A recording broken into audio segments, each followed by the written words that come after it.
Brace for an economic nuclear winter. That's the brutal assessment of Trump's tariffs from one of his billionaire campaign supporters. In a single afternoon, the president dismantled the entire global trading system. But is that really a bad thing? And could some countries stand to gain negotiating their way to a better deal all round? It's all up for debate on Counterpoints with me, Melinda Nucifora.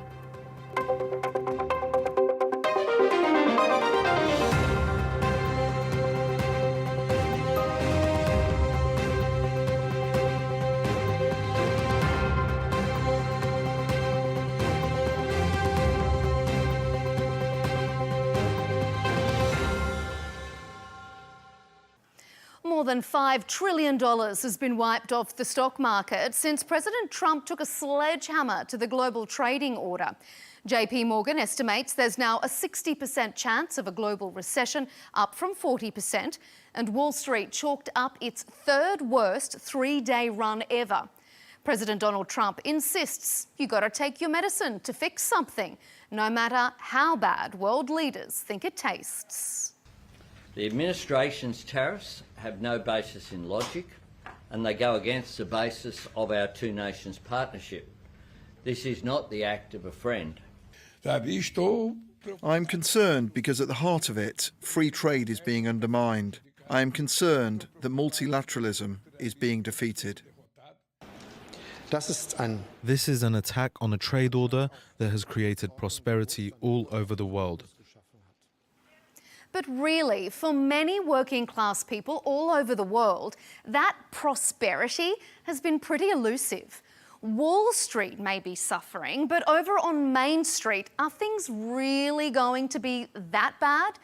President Trump is very black and white in his thinking. There are winners and there are losers, and he wants the US to be the former and not the latter. And he says other countries can win too, if they negotiate. That could be easier said than done for the European Union. It needs to take into account the competing priorities of 27 different economies, each with different relationships to the US.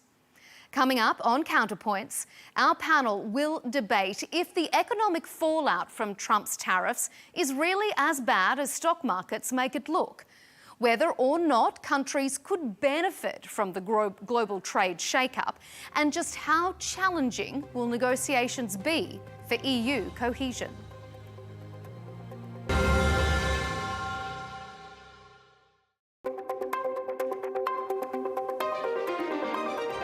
Welcome to Counterpoints on Al Arabiya English to discuss the escalating global trade war. I'm joined by Carla Sands, Vice Chair of the Centre for Energy and Environment at the America First Policy Institute and a former US ambassador to Denmark during Donald Trump's first administration. Bruno Macaes is a former Portuguese Secretary of State for European Affairs, a geopolitical consultant and author of the recently released World Builders, Technology and the New Geopolitics. And rounding out our panel, Mark Chandler, Managing Partner at Bannockburn Global Forex and editor of the Mark to Market website. Thank you all for joining us here on Counterpoints. Let's start with markets then. There are a lot of regular, everyday people out there who don't follow the stock market and who probably wouldn't really understand or immediately feel the implications of this market movement. So Carla, let's start with you. If an average working class American is sitting there seeing billionaires crying over falling share prices, surely that just reinforces their disillusionment with the whole system. Why should they concern themselves with market slides? Well, I think they might actually feel a little chuckly right now because Wall Street has been really taken care of very well by both sides of the aisle for decades. The wealth accumulated by the top 1% and top 10% is extraordinary in the United States. But that giant middle class, the 50–60% of the Americans that haven't benefited from the stock market rise, they've seen their quality of life actually go down over the decades. But now, because President Trump's been elected, the price of groceries, the price of eggs are all dropping, the price of gas at the pump is dropping. So his activities of his team are actually benefiting the working people. And those are the people that President Trump ran on to help. Mark, what do you think about that? Are the price of eggs dropping? Are fuel prices going down? Oh, yeah. I mean, we've seen like oil prices have collapsed, but I don't think this is because of President Trump. I think this is because of OPEC boosting their output, and the policies that are being pursued. This trade war is going to affect growth, which is demand for oil. But I think that to your larger point about why the average person should care about stocks, is I think that they probably shouldn't directly, but it's really the indirect signal. Because if the stock market goes down, many people see that, especially how sharp and how quickly. Many people think there could be a signal for the broader economy. Because these are corporations. These are the value of corporations. And what they're saying is, I think, is that the lack of transparency and the trade war is going to hurt growth. It's going to hurt earnings, and we're about to begin our earnings season. So I think most people I know don't have a lot of money in the stock market. And they should be concerned because what it means for their employment, what it means for their wages. And I think that this is not a healthy sign for the economy. Maybe a booming stock market isn't so good, but a collapsing stock market is probably worse. Bruno, what's your interpretation of just how bad this is? Or maybe you don't believe it's that bad at all? I think it's bad. I think I can stake my reputation at this point that there will be a recession in the United States. I think that was already likely before Liberation Day, but it's now inevitable and certain that it will happen. So people should be worried. They'll pay that with their incomes, with employment numbers. I think we'll start to see that. You have to remember these are the largest tariffs in 100 years or more than 100 years. I think after the latest round with China, the U.S. probably has an average tariff above 30%. And this will have an economic cost also for small businesses. If you spend time on social media, you see small businesses complaining nonstop about how, where are they going to get their inputs, their parts, which in many cases were imported from China. Carla, what do you think? Is a recession in America now inevitable? Well, they've been talking about recession both under Joe Biden's presidency and now Donald Trump's presidency. The fact is the American economy is extremely resilient.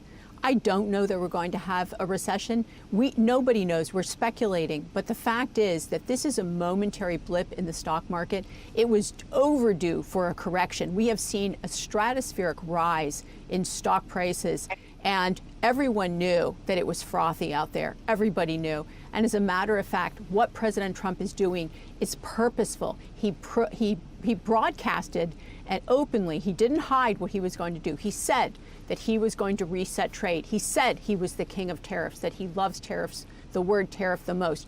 Everybody knew what was coming. And many countries had already been messaging, look, we want to invest in the U.S., we want to build a plant there. They already knew what to do. President Trump is reindustrializing the United States after decades of deindustrialization and really bad economic policy and bad energy policy that pushed companies offshore to other countries where there were lower wages, lower energy costs, where they had less regulation. He's deregulating and reindustrializing us so that the United States stays resilient and can continue to be a great world power. You can't be a service economy and be a great world power. Bruno is going to stoke his reputation and say that there is. Sorry, Mark, you go ahead. Yeah, no, I'm sorry. I just think that there's this is more of to me, this is too much of a campaign promise, campaign slogan. And at the end of the day, look what's happened. We have not really seen the full impact of the policies yet. And when I think about the U.S., I know the U.S. runs a large trade deficit, but the U.S. has not become poor. GDP, I mean, what happened a few weeks ago, maybe a few months ago, we were talking about American exceptionalism.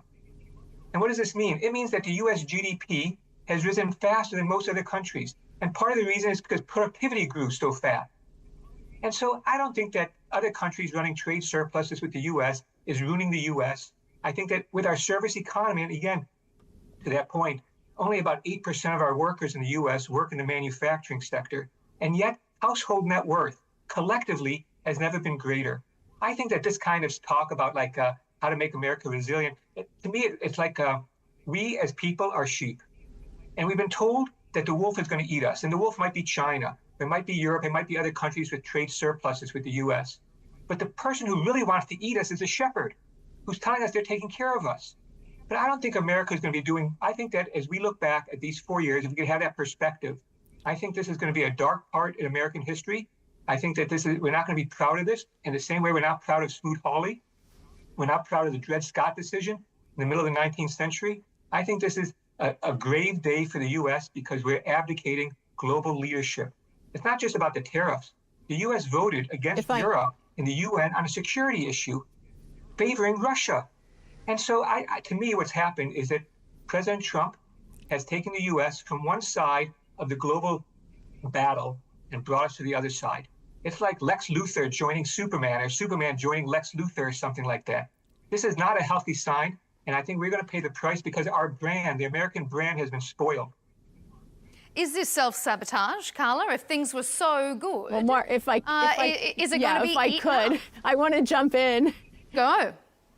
Well, if I could, Mark is you're a very smart guy, but there's a lot of hyperbolic talk in there. I just have to say, you talked about efficiencies for employees. The great middle class, 40, 50, 60% of America, has not seen a benefit while work has become more efficient. They've seen a degradation of their lifestyle. And I mean quality of life, where one wage earner could support a family, afford a car, afford to buy a house, a television, put the kids through school, and afford vacation every year.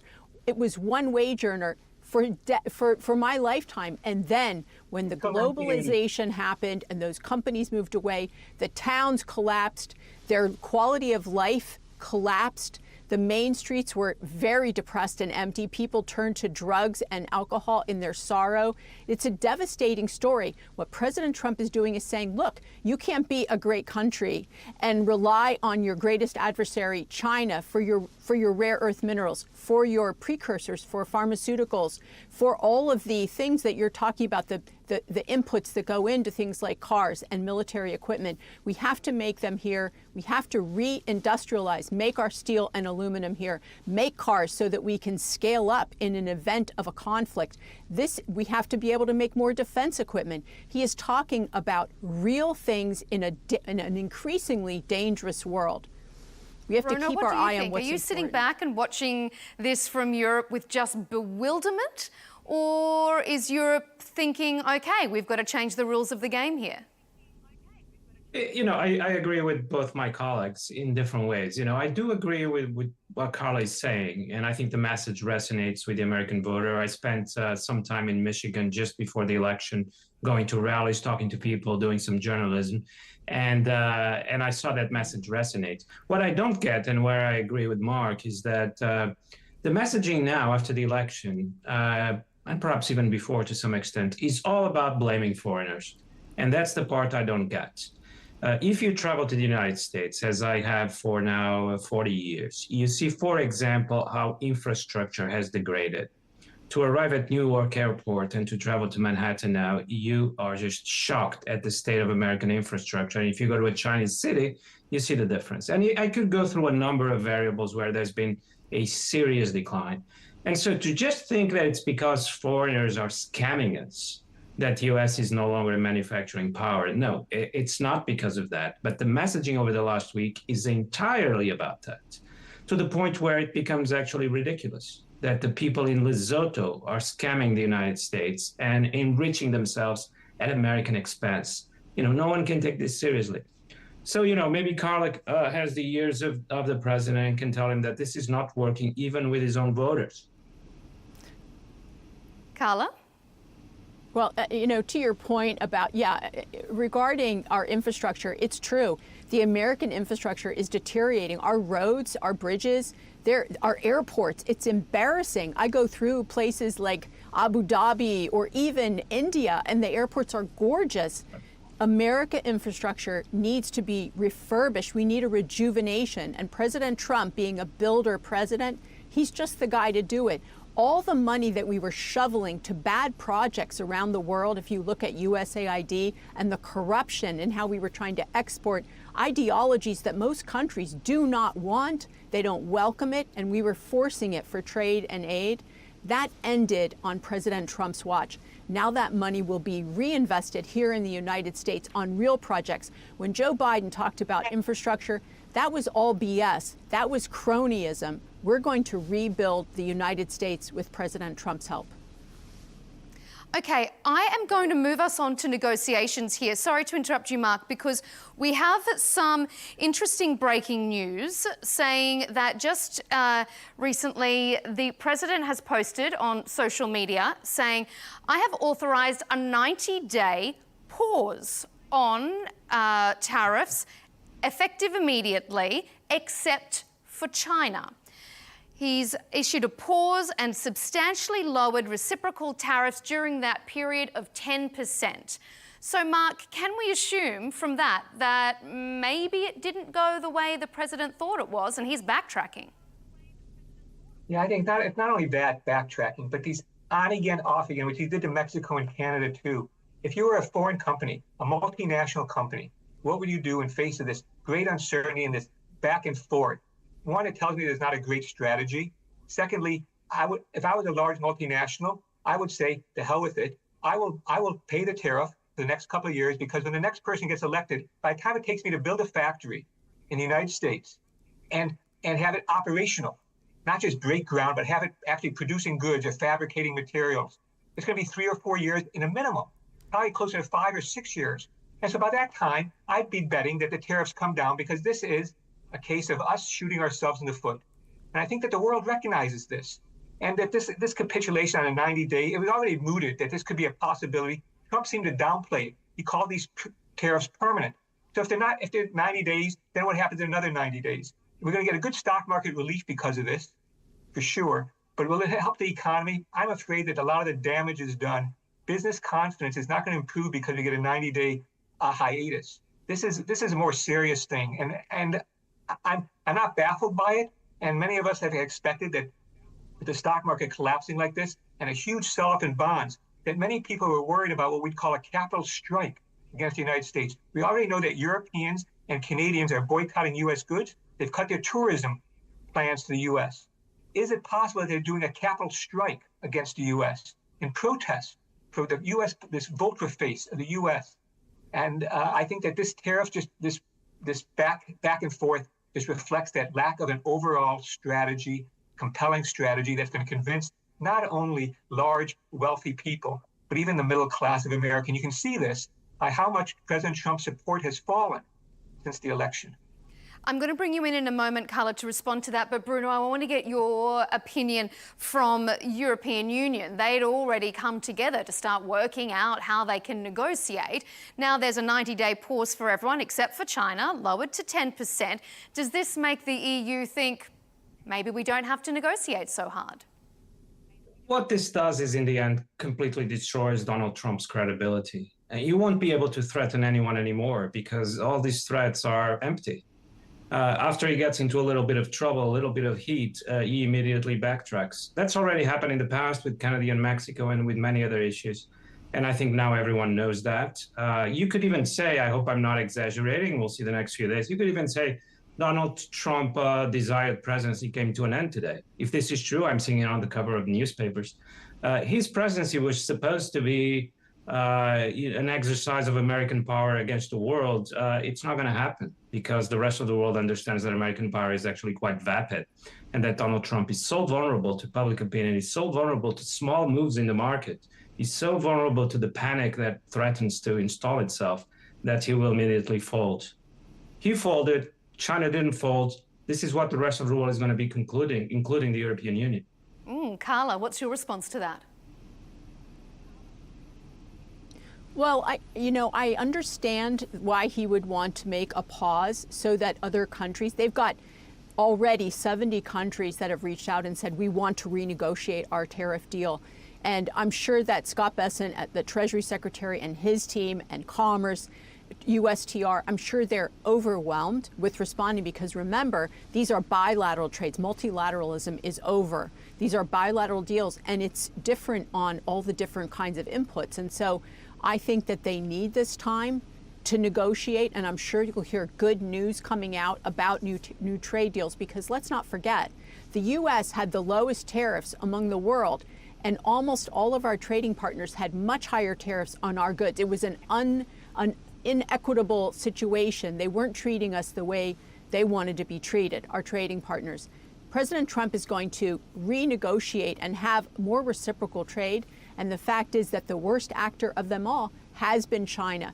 With the IP theft, the forced technology transfer, if you think about the theft in person, the theft in the research labs in our major universities, the theft in companies when you have Chinese employees stealing. So it's not just via computer, it can be in person. There are so many different ways that they're doing it. And then the propaganda that they're spreading around the world, the bribery on both sides of the aisle in the US and around the world, the debt diplomacy, the many bad actions that China's taking, the devaluation of their currency, all of these issues have to be dealt with.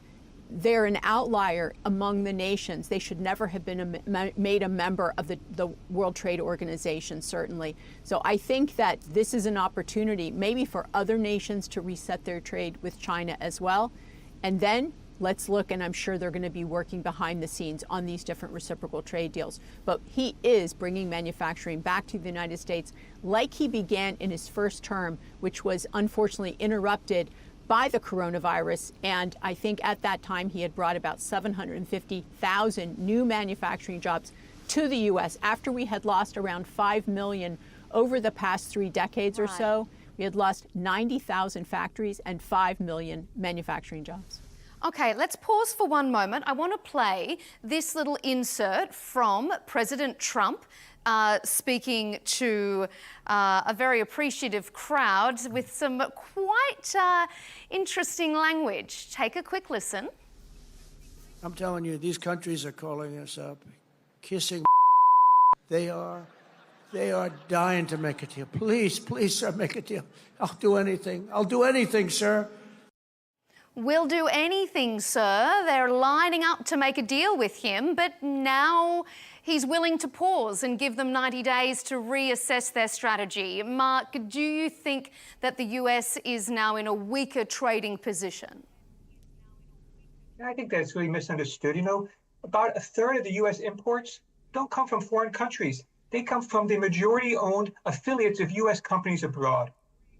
And so the first thing I'd say is President Trump is not so mad at other countries, leaving aside China, which apparently no American likes right now. But his real enemy is the American leaders of businesses who brought production offshore. You know, Germany has a bigger exports plus imports as a percentage of GDP than the US does. Yet, their tax policy has made for a more equal society. And to me, that's the problem. And I don't really think that if we're going to be bringing back manufacturing jobs from China or emerging market countries in general, these factories in the US, to be competitive, are not going to hire a lot of people. It's going to be robotics, automation. And yeah, there could be jobs created from that, but they're not manufacturing jobs per se. They're computer programming jobs, they're supervision jobs. This is, I think that a lot of our problems are homegrown. They're not triggered by foreigners. And the point about the tariffs, it really misses the point. A lot of these countries have offered to cut their tariffs with the US. The US rejects it because they say there's non-tariff barriers to trade. The GATT, the General Agreement on Trade and Tariffs, and the World Trade Organization has lowered tariff barriers to trade. The real axe that the Trump administration is charging is that the US gives public goods. We provide the dollar, we provide military assistance, defense for a lot of countries. And we want to get paid for those public goods, which sort of contradicts what the public good is in the first place. And again, we provide those public goods not because we really like other countries, but because we've learned, and our parents have learned, our grandparents have learned, that the US cannot have peace and prosperity if Europe's not at peace and prosperity. And if many of our allies in Europe do not have peace and prosperity, we cannot have peace and prosperity. We knew that the US would go after, say, Canada should be the 51st state, or that we should take back the Panama Canal. We should take Greenland, which is a Denmark possession, a NATO member. These are the disruptive forces that are much bigger than just the tariffs. into trade issues. And I think this is what poisons the relationships. We are going to lose you in just a moment, Mark, because I know you have another pressing engagement that you need to get to. But before I let you go, I just want to ask you one really quick question. President Trump has come out today saying that the US is already raking in $2 billion a day from his Liberation Day tariffs. Is there any facts to substantiate that you have seen? Yeah, I don't know. To me, that a lot of these things that he's claiming, I just don't see the data for it. He might have access to data. I'm not aware that we can have that data in 2 weeks' time. They would really know. And I think that what happens is, as we sort of business people have thought that their tariffs are coming, we try to front load them. I'm told that, say, a company like Apple had planes and brought in a lot of inventory of iPhones into the US. We see this in the trade numbers as well. People, homeowners, households, they stepped up their auto purchases in front of the tariffs. So I'm not so sure that we really have that data that says what's happened in the last 2 weeks is worth $2 billion. It might be, I have no clue, and I sort of suspect that other people don't either. Okay, I'm going to get a response from our other guests, but first of all, Mark Chandler, thank you for joining us on Counterpoints. I know you need to leave us. Mark Chandler, the managing partner at Bannockburn Global Forex and the editor of Mark to the Market website. Thanks for being here on Counterpoints, Mark. Thank you. Okay, so over to Bruno and Carla. First of all, let's go back to Donald Trump's statement or comments saying that they've been lining up. They're lining up to do deals with us. Bruno, is the European Union lining up to do deals? I mean, the European Union has been interested in a elimination of tariffs on both sides for, you know, it was in politics back then, 10, 15 years. We would always be very interested in that. But the US was never interested. President Obama actually didn't want to sign the TTIP agreement that would have done most of that. So that's not the issue. The problem is that Trump believes that it's not about tariffs. It's about non-tariff barriers. And those non-tariff barriers, can you hear me? Those tariff barriers are very difficult to eliminate because they have to do with the way our societies are organized. And what about, Bruno, the comments from President Trump saying that there have been $2 billion a day from these tariffs already? Is that something that Europe has been feeling? You know, that's paid by the American consumer, but I guess that's no longer true because the tariffs have been put on pause. They'll be true only for imports from China, but every other tariff has been put on pause. We shouldn't lose track of that. I think that's the takeaway from this wild roller coaster of a week, that in the end, Donald Trump decided that it was too hard and too risky to continue on this strategy, that he had announced it was inflexible. That just yesterday, there was an official denial from the White House that there would be a pause. There was a rumor on the internet, and the White House officially denied that there would ever be a pause. Everyone in the world understands there is a pause because Donald Trump felt too much pressure from the markets and from the economy, and from what he was reading, that there was a tailspin in financial markets and that there will be a meltdown. Now, how is he going to keep any leverage to talk to other countries during these negotiations that start today if everyone knows he's that vulnerable, he's that afraid of what the reaction is? From now on, there'll be a lot of words, but I fear his trade policy has just collapsed. There's a trade war with China, but his broader trade policy has just completely collapsed.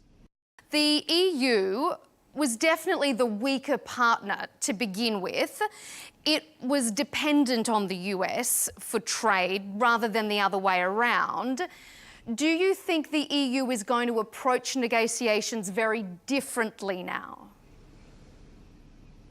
Well, again, I think it will be difficult to take these negotiations seriously. And I imagine the word in Brussels is going to be, you know, we'll talk, we'll hear what's happening. We'll probably try to delay some of these processes. The European Union is going to be relatively happy with a 10% tariff, which I guess from the news that I'm seeing now is going to be the amount that's going to be applied to the European Union. Maybe we'll keep some of the tariffs that we announced today still will still be applied. And otherwise, there will be some talks. I think people will be convinced that Donald Trump is not going to be able to reinstate these tariffs again. And so maybe this will be the outcome, 10% tariffs that we can live with. And everything else will have to wait for conversations, negotiations that I imagine are not going to be very productive, particularly, as I was saying before, because Donald Trump will bring things to the table that are non-negotiable. European Union is not going to have hormone beef. It's not going to have chlorinated chicken. And it's not going to change our VAT structure because that has to do with fundamental decisions, sovereign decisions about tax policy and social policy. So the problem is that the things Donald Trump is asking are things that perhaps an empire asks its colonies, but it's not something that a country can ask another sovereign country. I personally don't want to eat hormone beef, and therefore I don't want my governments and the European Union that represents my government to allow American hormone beef to be sold here. This is non-negotiable. That's what European citizens think. And so I'm not very optimistic about these negotiations. And I don't think there's even much of an urgency now because the tariffs are on pause for 90 days. But I can't quite understand why it would be only 90 days. Does Donald Trump have what it takes to reinstate them against the markets? I doubt it. So let's put that to you, Carla. Why 90 days? If things were going so good for President Trump, if he was raking in $2 billion a day from his Liberation Day tariffs, why would he do a pause? Well, first I want to set the record straight, if I may. Someone on the program said that the Americans don't like the Chinese. That's not true. The American people love the Chinese people. It's the Chinese Communist Party that we do not like or trust, that we know they have ill intention toward the United States, but also toward some of their own people. Look at what they do to the Uyghur people, for instance. But as far as the 90-day pause goes, I think it takes a little of the chaos and the pressure cooker that's on everyone. When you look at governments aren't that big. When you're trying to negotiate trade, there's not that many people. And so to be able to give 90 days, let some of the air out of the pressure and let the trade negotiations go along, I think that's a great idea. I actually think it gives some relief. I don't know what the market's going to do, but the market will sort itself out. Like I said earlier, the American economy is rock solid. We have the strongest economy in the world, and a lot of our trading partners have strong economies. The market is not the economy. And I know that it hurts people's 401ks when the market goes down, but the market was really frothy and it was due a correction. This is not even close to the biggest correction that we've seen in modern times. But do you think that the US has lost a bit of face here? We heard from some of our other panelists that no one will trust or believe Donald Trump anymore. I think it was you, in fact, Bruno, who said that this is the day that his presidency ended. What do you think about that, Carla? I think it's actually a wise pause. There was so much pressure building up, so much anxiety. It's kind of like when you need a break in the corner, when you have a boxing match and the two boxers go to their corners. But it just feels like that's what the president wanted. He kept saying he wants to put on pressure. That's what this is about. We're going to put pressure on the world. So now he doesn't want the pressure. He does, but there's pressure and then there's crazy pressure. He's looking for reciprocal trade. But the fact is, at the end of the day, this is about China and the unbelievable unfair trading practices in every way that China uses against everyone. And so that has to be addressed. I'm glad he left it on China. They've escalated when he said, please don't escalate. They already had unfair advantages. I'm going to be interested to see what gets done with China, reevaluating our trade with China and pulling some of those productions out of China and nearshoring and onshoring them. Like I said earlier, the rare earth minerals, the pharmaceutical precursors, certainly steel and aluminum. So as we have been discussing, Donald Trump has just issued a pause on tariffs to countries that haven't retaliated, except for China. Absolutely, that one's been left out. But perhaps the damage has already been done. The United States has inadvertently opened the way for China to form stronger relations with historic US allies. We've seen EU and China already discussing how they can work together to reduce a global trade war. The EU and China account for just over 30% of global GDP. Bruno, if they agree to work together to put pressure on the US or to try and pressure Donald Trump, do you think this is a concern for the United States? Can you imagine a world where the EU and China are working together against the US's trade policies? Some of that will happen. It won't be the case of working against the US because people in Europe are not particularly interested in that. But it will be the case that a lot of what Europe has done over the past 4 years, effectively to please the Biden administration, because it was understood that the US was necessary to deal with the Ukraine crisis. A lot of that is already very different. There's no appetite in Europe to do what the Trump administration wants us to do. There's a different attitude, much more independent, much more sovereign, and that involves if we get a request from Washington, do this on China. I imagine the response from Brussels and the many European capitals is, why should we? The US has become extremely unreliable. It seems to make fundamental decisions about the structure of global trade on a whim. Just 3 or 4 days, everything has been decided, taken back, decided again. And so there are two consequences for the credibility of Donald Trump himself. I think no one is afraid of him anymore, but also for the credibility of the United States as such, because you need a country to set the rules for global trade. And I don't think the United States is able to set any rules because it doesn't even seem to understand the role of rules anymore. Carla, how will the US react, do you think, to this collaboration, however temporary, between the EU and China? You know, for a minute there, I thought Bruno was talking about Joe Biden and his blindsiding Europe over and over again. Everybody in Europe, including leadership, knew that Donald Trump was going to do tariffs. He's been talking about it for 40 plus years. So not a surprise. We want great relations with our European allies. That's the tightest global relationship in the world, where most Americans are related to Europeans. We consider that transatlantic bond to be strong and unbreakable. We have so many great ties. I wish that the rhetoric from Europe was not as hot and hateful toward the United States. When I worked in Europe, it was not friendly when I went to the EU and tried to work on trade issues. It was not welcoming, and it didn't seem friendly-like. I wish it was better. I'd love to see better relationships and more trade, more economic prosperity on both sides of the Atlantic, and I'd love to see Europe stronger in their security efforts. I know they're working on it, but also I wish Europe would have a better energy policy so that they had cheap and abundant energy and they weren't having a net zero kind of anti-human deindustrialization agenda. Bruno, what do you think about that? Does the US really want to see tighter relations with their EU allies? I mean, it didn't sound like that's what the Vice President J.D. Vance was saying at the Munich Security Conference.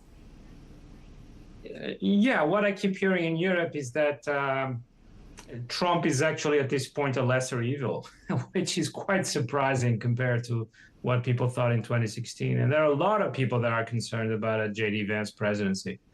The difference between Trump and Vance is that Trump is not a Europhobe. In fact, I think Trump likes and admires Europe. Certainly his parents had a great admiration for Europe and he absorbed it. J.D. Vance is a Europhobe. J.D. Vance seems to have some kind of problem with Europe. He seems to go to bed and to wake up with some European obsession. He has built this imaginary Europe in his mind that sort of brings together everything that he hates. And therefore, I mean, this is not without importance because the difference between 2016 and 2025 is that people no longer assume that these changes in America are temporary. as they did in 2016. They now assume that they're more or less permanent, and there's a lot of rethinking going on. It's very difficult to negotiate with the United States when you have someone like J.D. Trump interfering in our politics and defending parties that most people in Europe consider outside the bounds. And so all this is very problematic. I hope, as Carla says, that it can be solved, but it certainly doesn't look like it can, or at least it can't very quickly. Carla, is the Vice President a Europhobe? Yeah. Bruno, yes, I didn't realize that you were a psychologist as well, or a psychiatrist as well as a minister. As a matter of fact, I don't know that J.D. Vance doesn't love Europe as much as many Americans do. But it's America first, but not America alone. We need all of our allies, and we want strong ties with our allies around the world. That's essential. Oh, and also, when you talk about interfering in politics, please, Europe tried to interfere with our just past election. They were in the U.S. campaigning for Kamala Harris and Tim Walz, which would have been a disaster. You would have lost your great ally, the U.S., to economic ruin and also a very weak, continuing weakening military. And so be glad that you got President Trump and J.D. Vance, and that you'll have a strong United States that will continue to help protect our great ally, Europe, and also continue to be a strong economic partner. I see you smiling there, Bruno. Do you and Europe feel glad that you have Donald Trump and Vice President J.D. Vance, especially when you look at the European stock markets over the last few days? Well, I think Carla would make a great ambassador again to some other European country. I mean, that's the kind of messaging that we need. It's not the messaging we've been getting from the White House. And in particular, it's not the message we've been getting from the president and the vice president. Let's see what happens. I mean, it's going to be received with some relief that the tariffs are down to 10%. And if they can be kept there, then I think the situation is stabilized. I don't think we're going to be the same kind of front against China that we were under Joe Biden. I think that's lost. I think there's a lot of distrust of the White House. But in terms of the bilateral relations and the economic trade relations between the EU and the US, there's actually now an opportunity to stabilize the situation. If nothing else happens, and perhaps some kind of deal, not very ambitious, but some kind of deal can be reached. I would just appeal to the White House that they drop some of these demands that are simply not feasible. Because they have to do with the way Europeans want to organize their own societies. And as democracies, we should be free to do that. And it shouldn't be the United States to dictate what we eat or don't eat, and whether we want to eat hormone-modified meat or not. Again, it's just an example.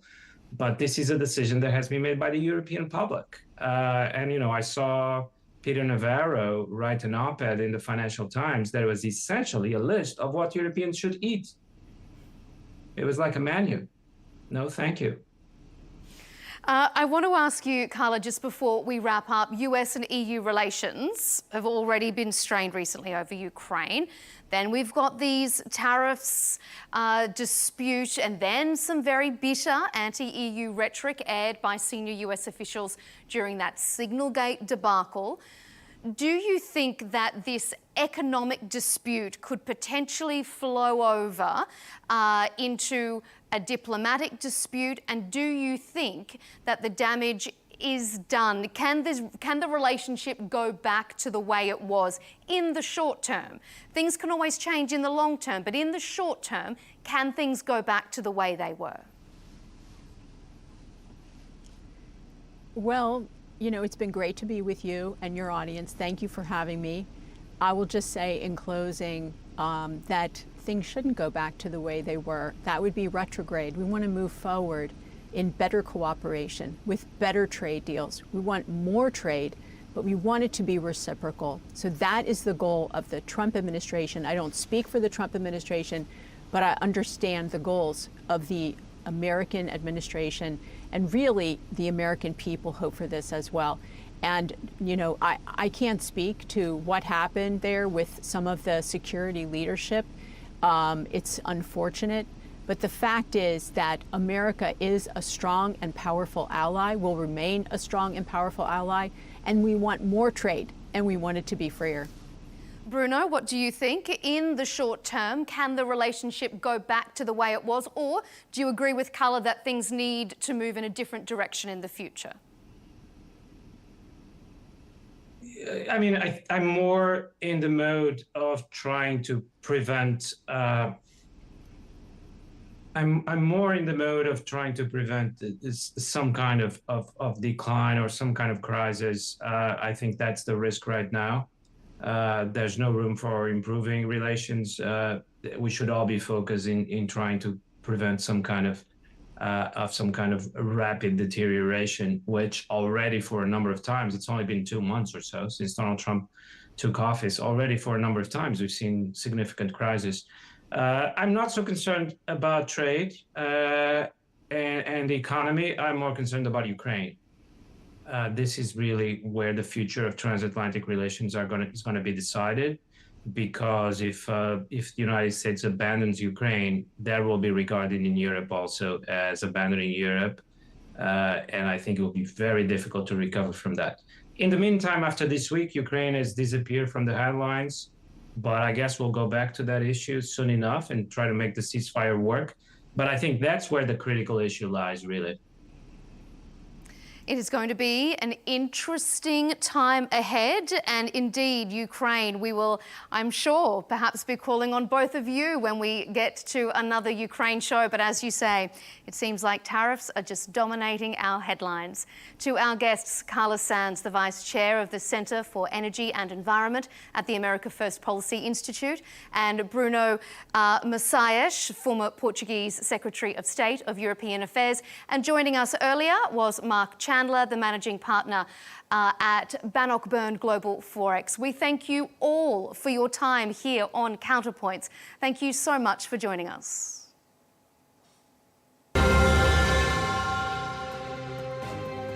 And thank you to you at home for your company this episode. Remember to subscribe to Al Arabiya English's YouTube channel and follow us on X and TikTok. Thanks for watching.